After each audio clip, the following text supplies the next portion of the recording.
So in level 6, what we're looking at is a few tips that you can take with you to apply in the workplace for dealing more effectively with difficult people. So let's take a quick look.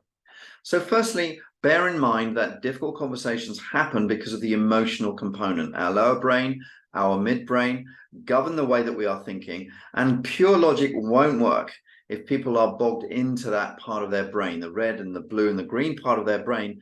As it says in tip number 2, those 3 basic emotional coping strategies as identified by Horney: dominant, detached, dependent, combinations of those. If people are in there, you will not get logic. If people are stuck into that mode, we won't get logic. If we're there, we won't get logic, and we won't get agreement. The conversation will be difficult. So number 3, set your mind to observe others.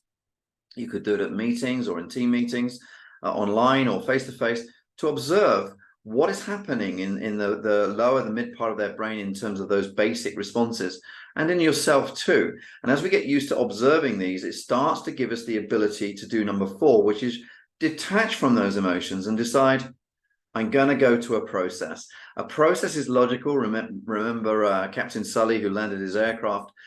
Going to process is a way of disconnecting from the emotion, going through a set number of steps, and we went through a couple of processes in this quest to detach from the emotion and guide others to detach from the emotion and move into logic. And those that actually get stuck, tip number 5, those who get stuck in that emotion, they won't be able to move to logic very, very easily. Then point out towards them the dilemma, the downside that they're facing by staying in that emotional position. Outline what it is that they're concerned about as a possible consequence if they stay there. So for the red, concerned about status, they may lose status.